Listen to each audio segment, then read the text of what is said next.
Hello દોસ્તો, Mahesh computer technology YouTube ચેનલમાં આપનું સ્વાગત છે। આજે આપણે વાત કરીશું જ્ઞાન સાધના મેરિટ સ્કોલરશિપ વિશે, એટલે કે એનું રિઝલ્ટ આવી ચૂક્યું છે, પણ કયા કયા વિભાગનું આવ્યું છે અને કયા કયા વિભાગનું નથી આવ્યું।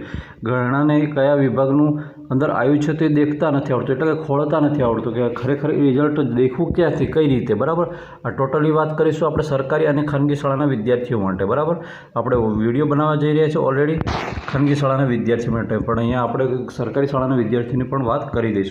સૌપ્રથમ તમારે જવાનું રહેશે રાજ્ય પરીક્ષા બોર્ડ આ સેવ exam.org એવું ગૂગલની અંદર લખી દેવાનું રહેશે ને આવી સ્ટેટ એક્ઝામિનેશન બોર્ડવાળી વેબસાઇટ ખુલી જશે। એ વેબસાઇટ પર પહોંચી જઈને તમારે સીધા જતું રહેવાનું છે નોટિસ બોર્ડ પર। એટલે નોટિસ બોર્ડ પર જશો એટલે તમને અહીંયા દેખાઈ જશે, શું દેખાશે એ કહી દો, બરાબર, કે તમને અહીંયા કંઈ કહી દેશે।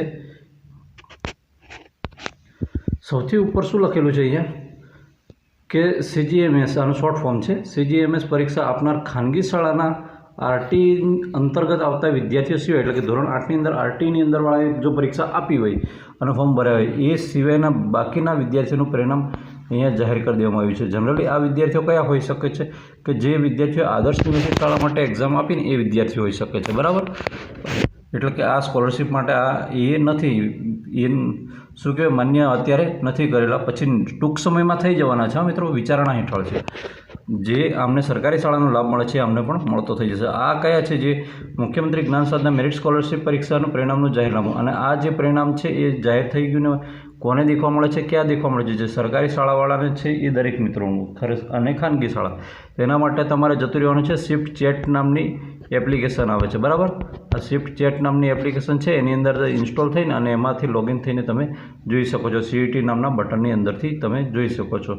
હા, કદાચ તમારા ટીચર કે તમને હેલ્પફુલ થાય અને એમની પાસે એ લોગિન હોય ને તો ત્યાંથી તમને આખી સ્કૂલનું અથવા તમારો પર સ્ટુડન્ટ પણ મળી શકે છે તમારું રિઝલ્ટ।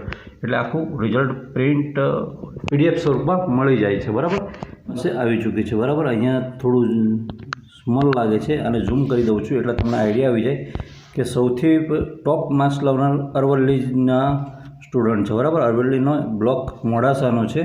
હવે સ્કૂલ કોડ એટલે કે સ્કૂલ કોડનું નામ છોડી દઈએ, બરાબર, પણ એ પ્રાઇવેટ સ્કૂલનો છે અને શ્રી MG શાહ પ્રાઇમરી સેક્શનનો છે, બરાબર।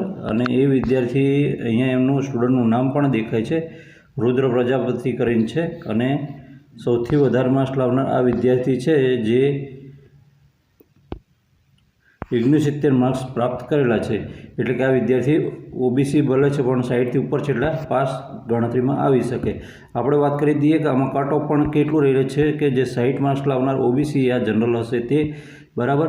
પછી જે વિદ્યાર્થી મિત્રો SC છે તે SC વિદ્યાર્થી મિત્રો છે તેમને 55 માર્ક્સ જેવું છે, અને જે ST કેટેગરીમાં આવતા હોય એ વિદ્યાર્થી મિત્રોને 50 માર્ક્સ સુધી કંઈક અટક્યું છે, એટલે કે પાસિંગ ગણવામાં આવે છે, બરાબર। હવે એમાં પાછું મેરિટમાં આવવું એ વાત અલગ છે મિત્રો, કેમ કે આ પરીક્ષા મેરિટ સ્કોલરશિપ માટેની હતી, બરાબર।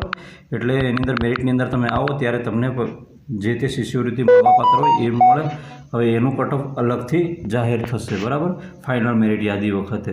અત્યારે આ પ્રોવિઝનલ ચાલે છે। વિડીયો ગમે તો વિડીયોને લાઇક કરજો, ચેનલ પર ન હોય તો ચેનલ સબસ્ક્રાઈબ કરવાનું બિલકુલ નહીં ભૂલતા।